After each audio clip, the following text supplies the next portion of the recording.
Hello, and welcome. Welcome once again to the Secrets of the High Demand Coach podcast. And I am here with yet another high demand coach, and that is Ty Hoesgen. He's a top communication coach. He's a #1 best-selling author, and he's the founder of Advanced Growth Institute.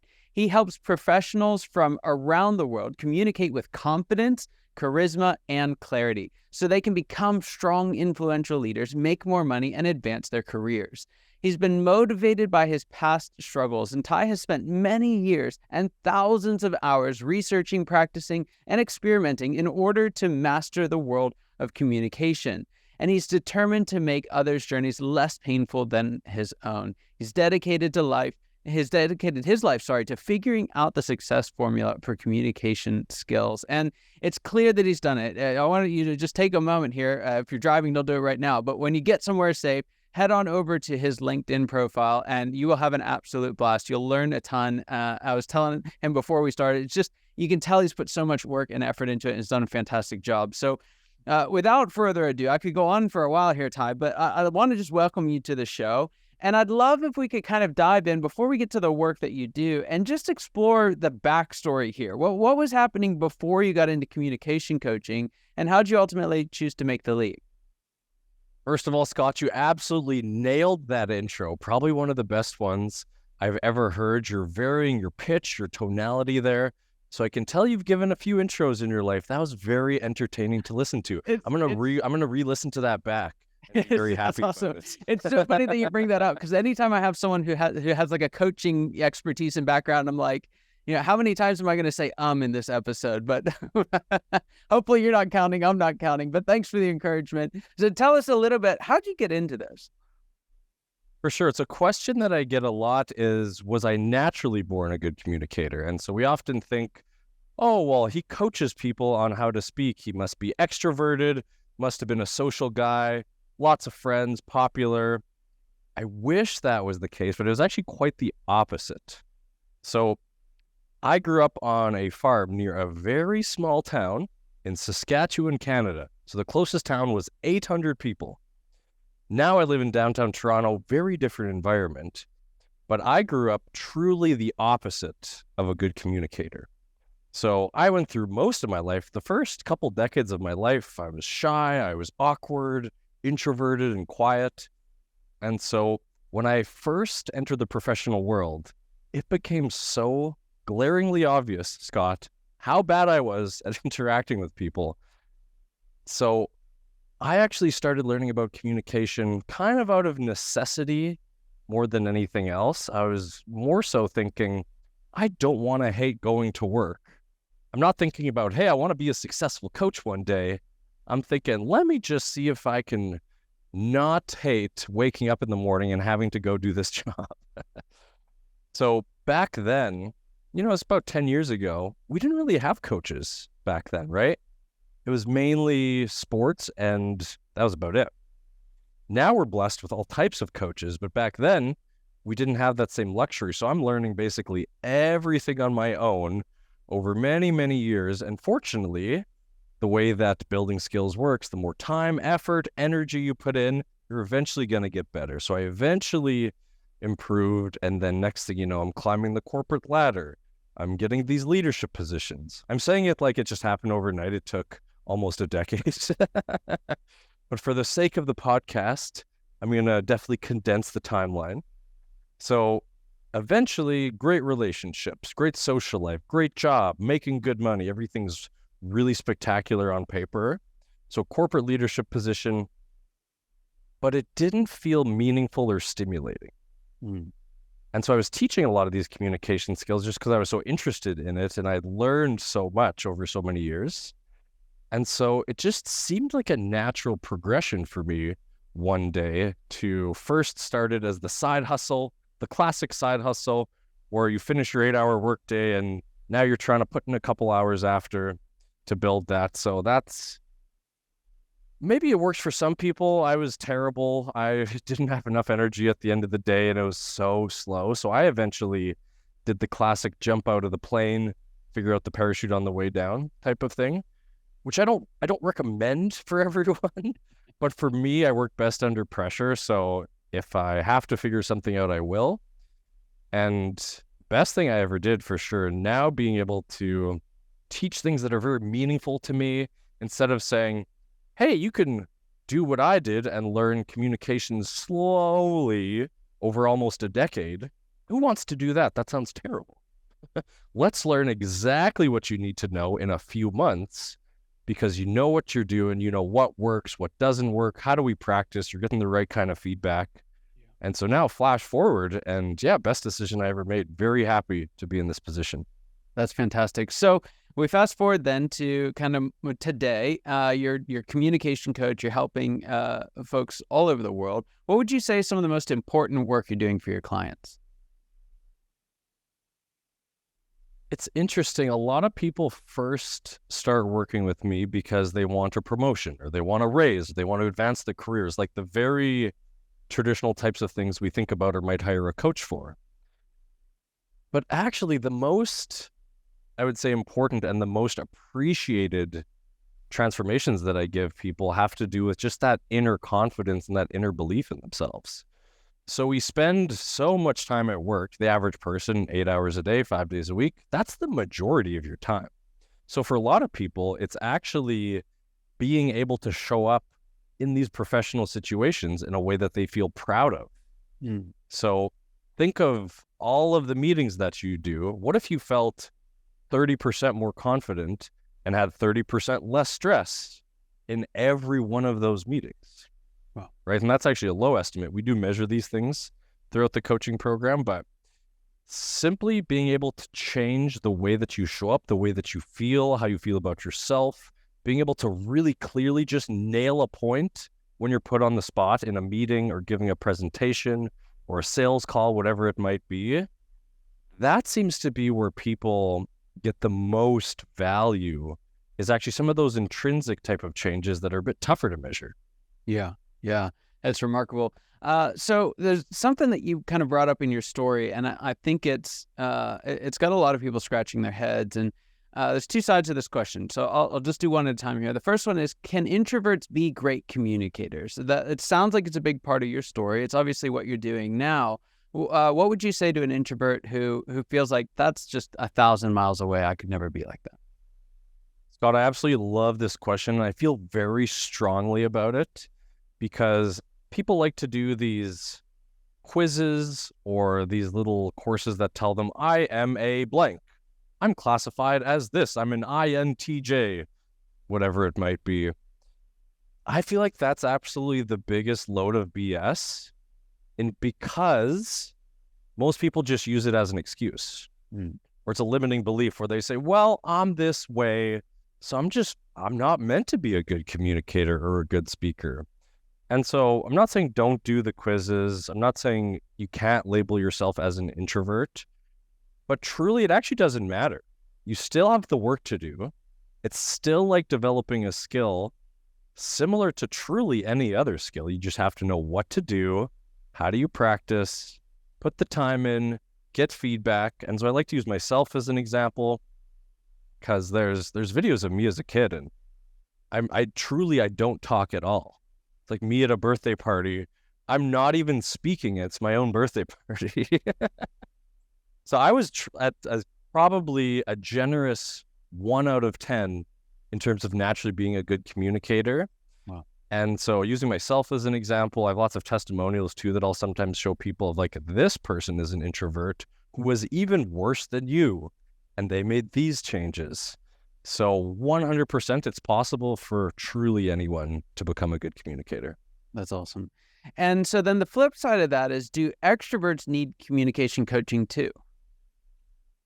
Absolutely they do. So with an extrovert, they may not be as nervous, or they might be more confident speaking to people. They might enjoy it more, but that doesn't mean they're good at it.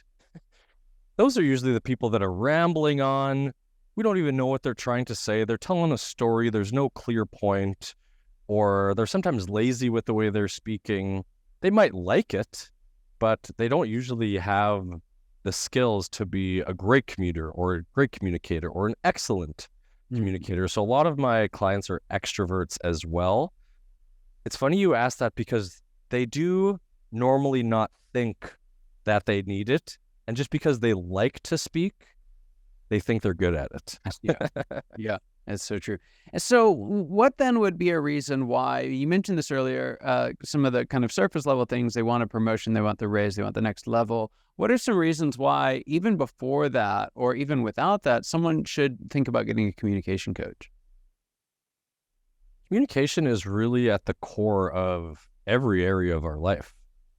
So people typically come to me because they want to communicate better for professional settings, but it actually applies to every area of your life. And it's a lot of the same skills that you learn. So if you learn them for professional reasons because you want the promotion or you want the raise or you want more respect at work, you want to be taken seriously, you want to be a better leader, all of that will directly apply to your personal life as well. And so in your relationships, your friendships, communicating with family, if you are an excellent communicator, life actually becomes a lot easier for you because think about most of the situations in your life that make you frustrated or you're kind of annoyed. Chances are it has to do with someone else. It's the way that someone said something or a conversation that didn't go well or an interaction.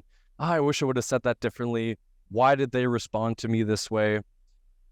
People will actually change the way that they speak to you when you improve your communication. Wow. So that in and of itself, having just less conflict, less misunderstandings, more successful interactions across every area of your life, truly, until you actually experience it, you don't know how genuinely enjoyable life can be when you make these skills better. Wow. Wow.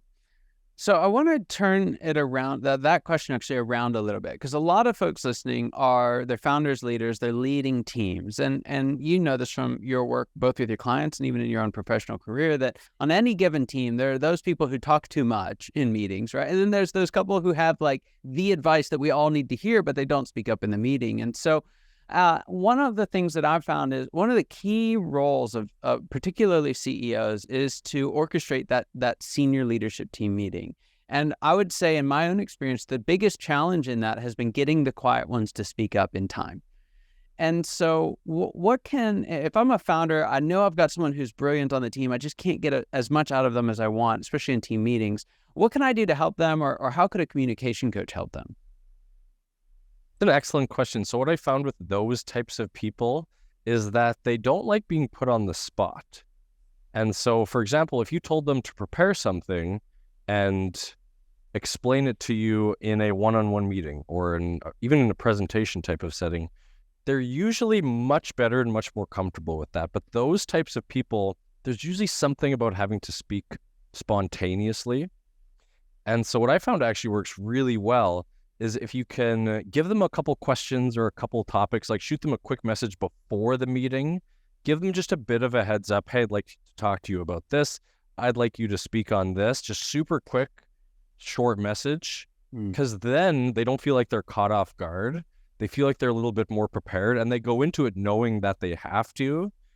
And that alone can get the quiet people to speak up much easier without calling them out mid-meeting by name, which of course we all do, but they're not necessarily always going to appreciate that strategy. So giving them just a little bit of a heads up goes a long way. Yeah, that's fantastic. So there's a question that I have for you, and I like to ask it from all of my guests, and it's this. What would you say is the biggest secret that you just wish wasn't a secret at all? What's that one thing that you wish everybody listening or watching today knew?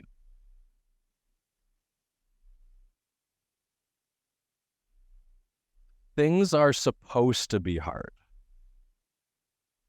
This was a big one for me because when I particularly started my coaching business, it took a long time to get clients and then get clients consistently. And I would beat myself up because I thought I wasn't good and I wasn't doing things the right way. I'm not cut out for this. Why do I have a good month one month and a bad one the next? But I heard somebody talk about this a couple years ago, and they said, oh, no, it's supposed to be hard. Like, it's not supposed to feel good. anything that's worth doing should feel difficult. If it was easy to attain, it wouldn't really be meaningful. And so now when things feel hard, or if I'm trying to grow, or I've got a lot going on and I'm stressed out, I'm overwhelmed, I think, oh, this is how it's supposed to feel. And it just really takes the edge off, because it goes from something's wrong or I'm not doing something right to I'm on the right track. Yeah. This is how it's supposed to go. Yeah. Yeah. It's especially in the world of entrepreneurs, it's something I call the entrepreneur smile, right? Because we've kind of glorified entrepreneurism. We've glorified starting a job. It's like lattes on our way to the office, and then 20 minutes later, pina coladas on the beach. Like, that's what being an entrepreneur is. And that's not what it is at all. And so there's this pressure to say it's great, right? How's your business going? It's good. It's like this cringe smile. And I love that, because it's so hard. It takes so much resilience. I mean, it's hard enough as it is to start something. If you're beating yourself up, because you think, I must be doing something wrong, it gets even harder. So I know that was massively timely advice for some folks listening, and it's so true. I appreciate you sharing that. And it's a great segue into my last question here, and then I want to make sure folks know how they can get in touch with you. But I'd actually like for you to take off your coach hat for a moment, put on your CEO executive hat, if you will. Talk to us about the next stage of growth for you and your business, and what challenge you'll have to overcome to get there. This is a good question. I'm at a point now where I believe every leader gets to at some point, whereas I'm still struggling to give up control in certain areas and having the level of trust needed in my team members to not be so involved with certain aspects. So, of course, logically, I know what to do, right? There actually are no secrets when it comes to this, but it's really the act of the letting go and accepting that I'm finding challenging now. It's a slow process, but it feels hard, and it's supposed to be hard. So that definitely keeps me going for sure. It's an absolutely necessary part, because we can't keep doing everything on our own. We're only one person. True words. Yes, absolutely. So, again, there have been folks who've been listening to this, and it's just one thing after the next. You're hitting them right where they're at. So, someone is thinking, "Hey, I need to talk to Ty. How can they get in touch with you and find more out about the work that you do?" Yeah, thanks for asking. LinkedIn and Instagram are definitely the two that I use the most. So it's just my name, TYHOESGEN. Sure, Scott will put in the show notes, because he's that type of guy. And so fire me a message on there. I'd love to hear from you. I take a little bit of time each day to respond to all those DMs. So would love if you reached out in there. Fantastic. Well, catch Ty again. Like you said, we'll put the links for both LinkedIn and Instagram. So pick your platform of choice. They'll be in the show notes. Go ahead and grab those. Get in touch with Ty. You will not regret it. Ty, thank you so much for being on the show. Just an absolute honor and privilege having you here.